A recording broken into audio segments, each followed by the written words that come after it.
5 minuto kasama si Jesus na sakramentado. Sa ngalan ng Ama, ng Anak at ng Espiritu Santo. Amen. O Jesus na sakramentado, na nagkukubli sa katahimikan at kababaang loob, ako'y yumuyukod sa iyo ng may pasasalamat at tapat na pag-ibig. Ikaw ay naririto sa bawat tabernakulo, bawat sandali, walang tigil na nag-aalay ng iyong pag-ibig at biyaya. Naghihintay na tayo'y lumapit.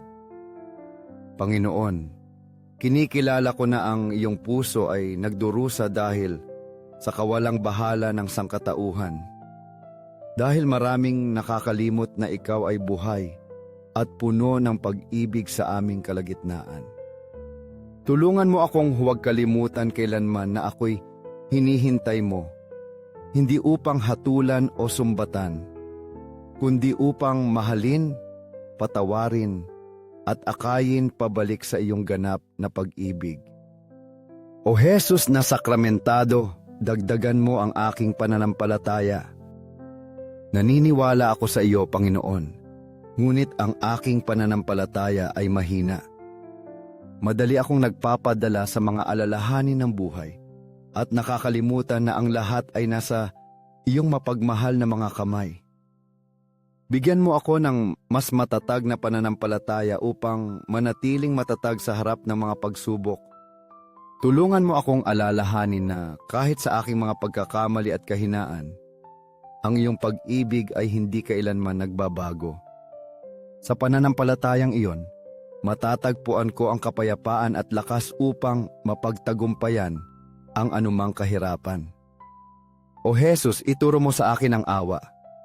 Ikaw ang walang hanggang bukal ng awa, ngunit ang aking puso ay madalas na makasarili at matigas. Panginoon, ituro mo sa akin na magmahal at magpatawad tulad ng iyong pagmamahal at pagpapatawad.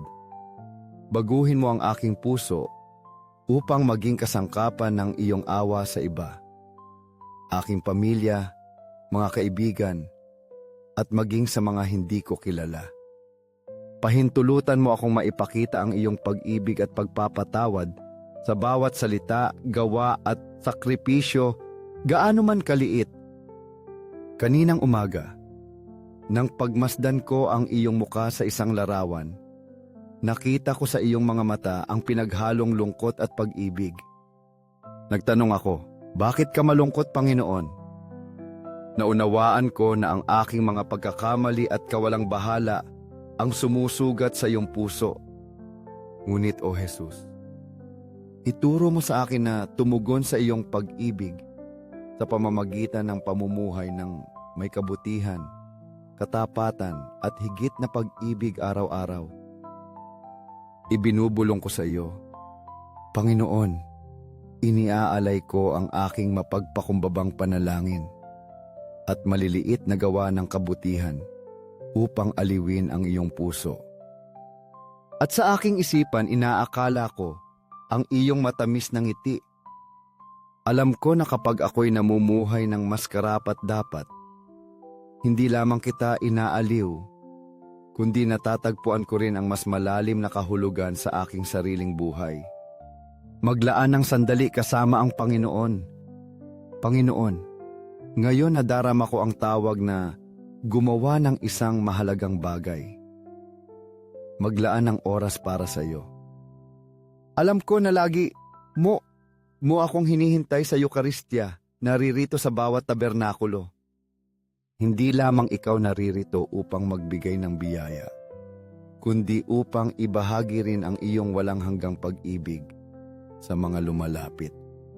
Marahil ngayon hindi ako makakapunta ng pisikal, ngunit ipinapangako ko sa iyo na hindi ko na ipagpapaliban pa ang aking pakikipagtagpo sa iyo.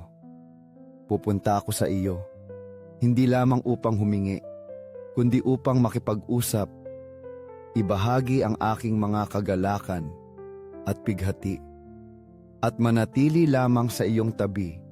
Matatagpuan ang kapayapaan na sa iyo lamang matatagpuan.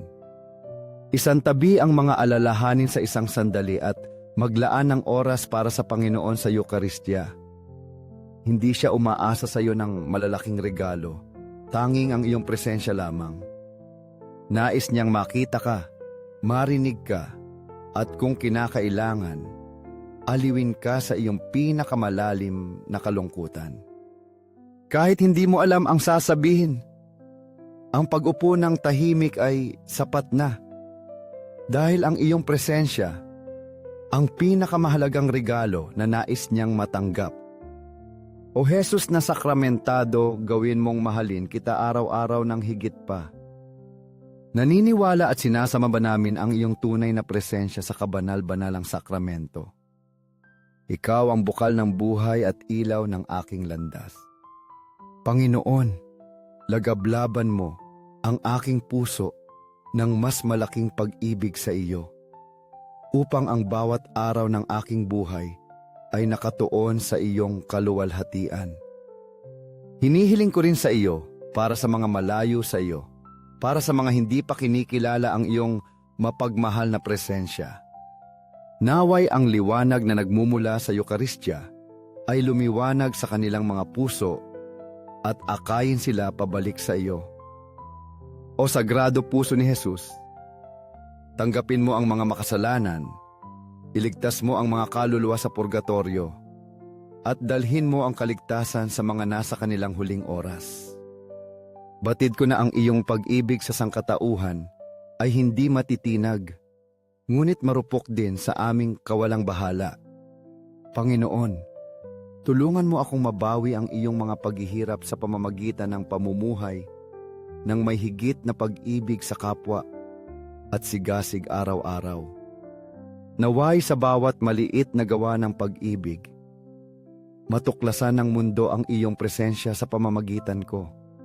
Panginoon, pagpalain mo ang aming mga pastor. Ipinagdarasal ko ang Papa, mga obispo, mga pari, at para sa lahat ng nag-alay ng kanilang buhay sa iyo.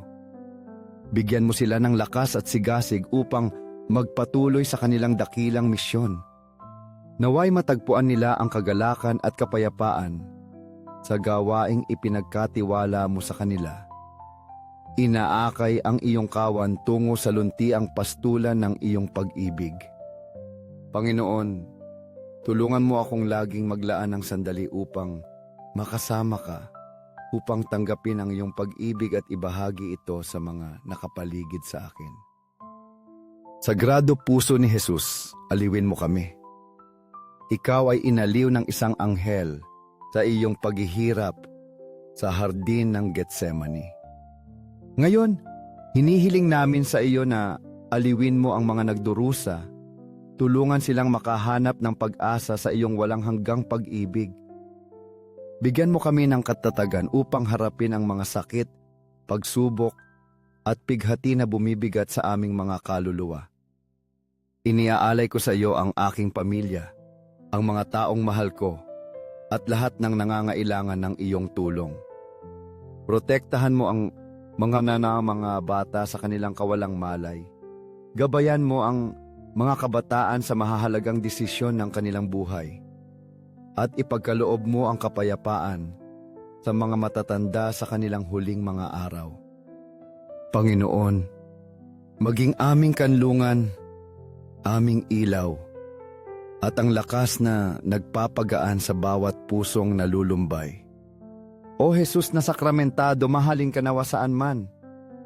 Gawin mong makilala ang iyong pusong puno ng pag-ibig sa buong mundo upang matagpuan ng mga naliligaw na kaluluwa ang kanilang kapayapaan sa iyo. Naway dumating ang iyong kaharian ng pag-ibig sa bawat pamilya, komunidad at bansa upang walang mabuhay pa sa kadiliman ng kasalanan o takot. Panginoong Jesus, iniaalay ko ang aking sarili sa iyo sa pamamagitan ng mapagmahal na mga kamay ni Maria. Naway, gabayan niya ako araw-araw papalapit sa iyong puso upang matutuhan kong mamuhay ng may kababaang loob, sakripisyo at pag-ibig tulad ng iyong pagmamahal sa amin. Gawin mo akong kasangkapan ng iyong kapayapaan. Nagdadala ng iyong pag-ibig sa mga nakapaligid sa akin. O Jesus na sakramentado, naniniwala ako. Sinasamba kita. Umaasa ako sa iyo at mahal kita. Hinihiling ko ang iyong kapatawaran para sa mga hindi naniniwala, hindi sumasamba sa iyo, hindi nagmamahal sa iyo, at hindi nagtitiwala sa iyo. Hipuin mo ang mga pusong matitigas at akayin sila pabalik sa bukal ng iyong pag-ibig at kaligtasan. Sa langit at sa lupa, magpakailanman purihin ang sagrado puso ni Jesus sa Eukaristya. Sa langit at sa lupa, magpakailanman purihin ang sagrado puso ni Jesus sa Eukaristya. Sa langit at sa lupa, magpakailanman purihin ang sagrado puso ni Jesus sa Eukaristya. Amen.